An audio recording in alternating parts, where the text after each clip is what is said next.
evening and welcome to Daily Bible Kids. We're in the middle of Exodus. God has been given Moses instructions on how to create different things, to set them apart from being like everybody else, that this is God's holy, chosen people, okay? Now, you're going to hear a little bit of a repetition because the first part that you guys heard was God actually giving Moses the instructions. Well, here you're going to hear the actual instructions being put to use. Okay? So, you're actually hear them actually doing it. And so I didn't want you to be like, didn't we just read about this or didn't we just talk about this? Well, I'm telling you now. Okay? So today we are doing Exodus chapters 35 and 36. And 35 starts off with instructions for the Sabbath. So when Moses called together the whole community of Israel and told them. It's a little muffly thing. A little muffly? Yeah. Here, let's try This one. There, is this alright? So, let's see where we are. Then Moses called together the whole community of Israel and told them, "These are the instructions the Lord has commanded you to follow. You have 6 days, each week, for your ordinary work, but the seventh day must be a Sabbath day of complete rest, a holy day dedicated to the Lord. Anyone who works on that day must be put to death. You must not even light a fire in any of your... Okay. You must not even light a fire in any of your homes on the Sabbath." So he's very adamant. Do not work at all. Okay? Now here's offerings for the tabernacle. And then Moses said to the whole community of Israel, "This is what the Lord has commanded. Take a sacred offering for the Lord. Let those with generous hearts present the following gifts to the Lord: gold, silver, and bronze, blue, purple, and scarlet thread, fine linen and goat hair for cloth, tanned ram skins and fine goat skin leather, acacia wood, olive oil for the lamps, spices for the anointing oil, and the fragrant incense, onyx stones and other gemstones to be set in the ephod and the priest's chest piece. Come, all of you who are gifted craftsmen, construct everything that the Lord has commanded. The tabernacle and its sacred tent, its coverings, clasps, frames, crossbars, posts, and bases, the ark and its carrying poles, the ark's cover, the place of atonement, the inner curtain to shield the ark, the table, its carrying poles, and all of its utensils, the bread of the presence, for light, the lampstand, its accessories, the lamp cups, and the olive oil for lighting, the incense altar and its carrying poles, the anointing oil and fragrant incense, the curtain for the entrance of the tabernacle, the altar of burnt offering, the bronze grating of the altar and its carrying poles and utensils, the wash basin with its stand, the curtains for the walls of the courtyard, the posts and their bases, the curtain for the entrance to the courtyard, the tent pegs of the tabernacle and the courtyard and their ropes, the beautifully stitched garments for the priests to wear while ministering in the holy place, the sacred garments for Aaron the priest, and the garments for his sons to wear as they minister as priests.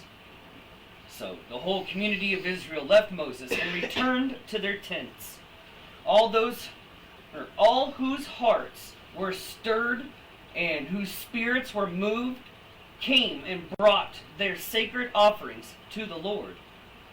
They brought all the materials needed for the tabernacle, for the performance of its rituals, and for the sacred garments. Both men and women came, all whose hearts were willing. They brought to the Lord their offerings of gold, brooches, earrings, rings from their fingers, and necklaces. I think it's supposed to be brooches. Sorry. There's two O's. I could have sworn. Anyways, they presented gold objects of every kind of special offerings to the Lord. All those who owned all the following items willingly brought them: blue, purple, and scarlet thread, fine linen and goat hair for cloth, and tanned ram skins and fine goat skin leather. All who had silver and bronze objects gave them as a sacred offering to the Lord. And those who had acacia wood brought it for use in the project. All the women who were skilled in sewing and spinning prepared blue, purple, and scarlet thread, and fine linen cloth. All the women who were willing to use their skills to spin the goat hair into yarn. The leaders brought onyx stones and the special gemstones to be set in the ephod and the priest's chest piece. They also brought spices and olive oil for the light, and the anointing oil, and the fragrant incense. So the people of Israel, every man and woman who was eager to help in the work the Lord had given them through Moses, brought their gifts and gave them freely to the Lord. Then Moses told the people of Israel, "The Lord has specifically chosen Bezalel, son of Uri, grandson of Hur, of the tribe of Judah. The Lord has filled Bezalel, Bezalel,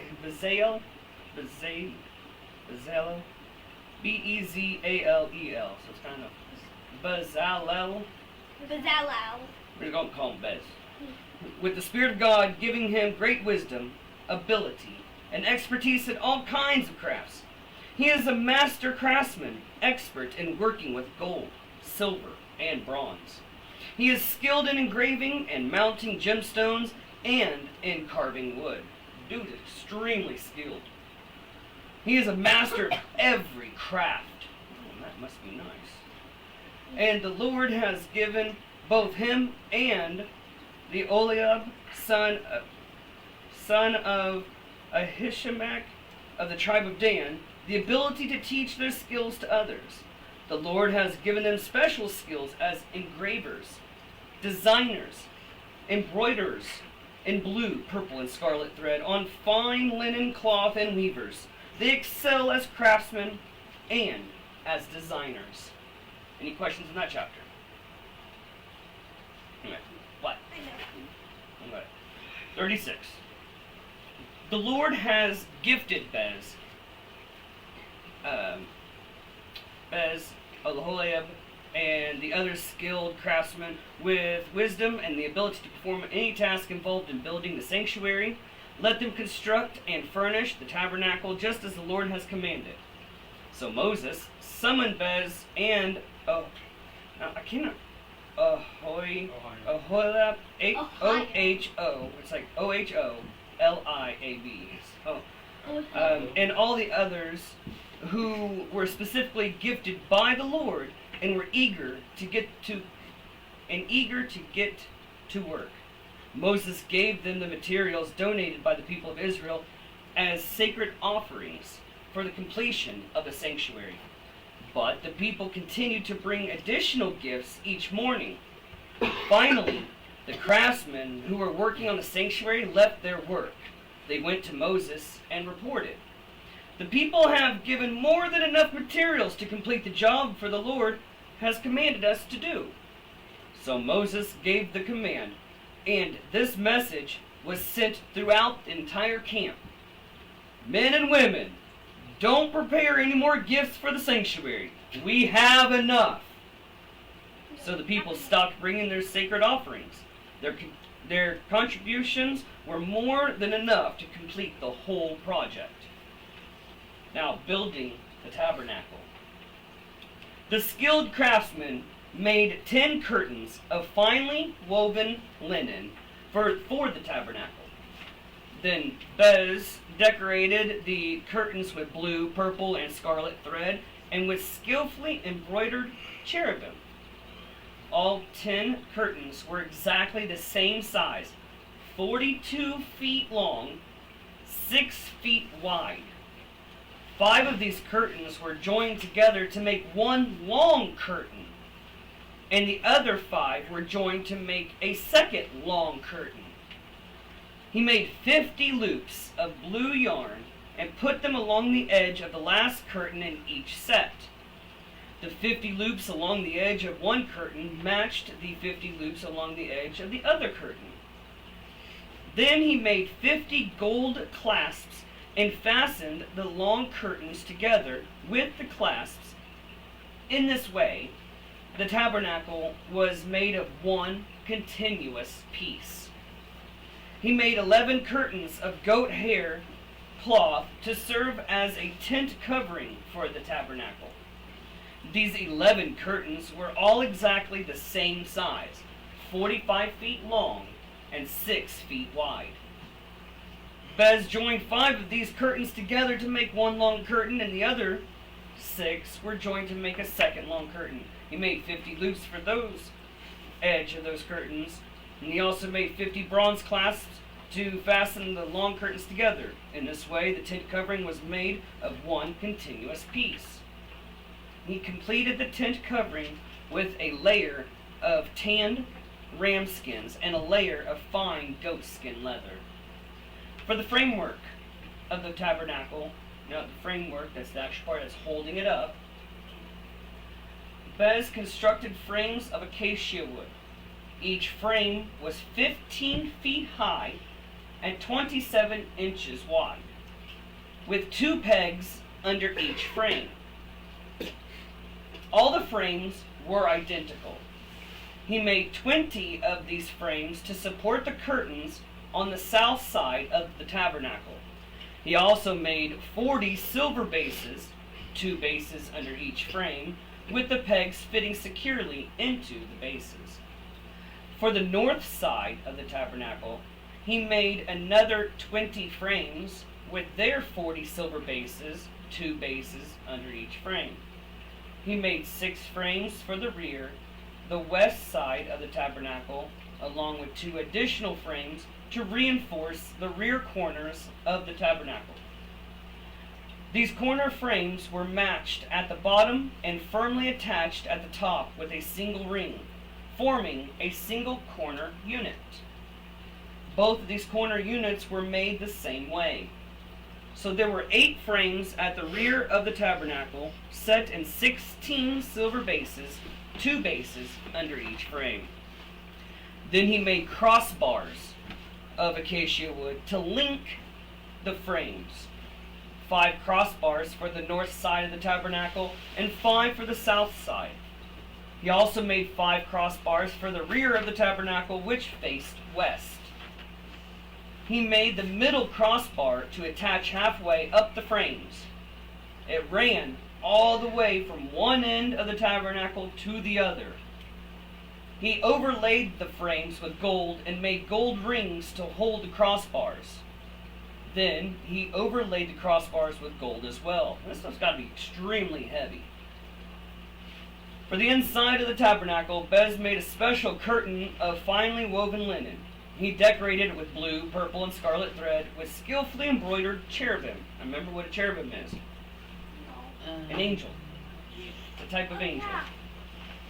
For the curtains, he made 4 posts of acacia wood and 4 gold hooks. He overlaid the posts with gold and set them in 4 silver bases. Then he made another curtain for the entrance to the sacred tent.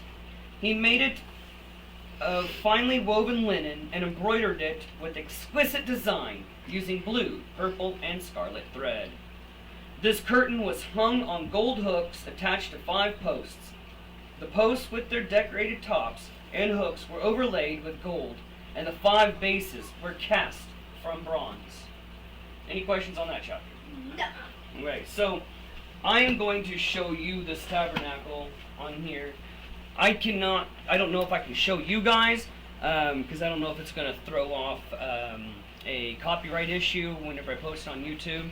But you guys can easily go to YouTube, just type in the virtual tour of Tabernacle, and there's quite a bit on there that can show you, but there's a specific one I would like for you guys to check out. Real quick.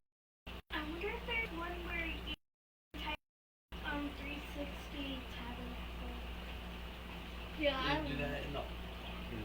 Yeah, I Okay, would. let's see. That'd be awesome. Yeah, we should do that. Virtual.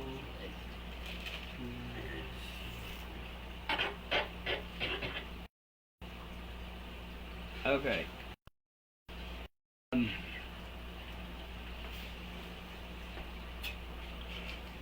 Actually, when you type in virtual tour of Tabernacle on Facebook or YouTube, the first 4 that pop up, just go ahead and check them all out. Those are the ones that I'm going to show the kids. Each one of them are like 6 minutes, almost 2 minutes, 3 minutes, 5 minutes, so it won't take very long to get the actual idea of what this was like. So, but it was immense. It was huge. But at the same time, though, there was a lot of people. So there was men who can carry all this, as they go through this desert to get to the promised land. All right. So if there's no other questions, you guys have a wonderful night and God bless. Bye bye.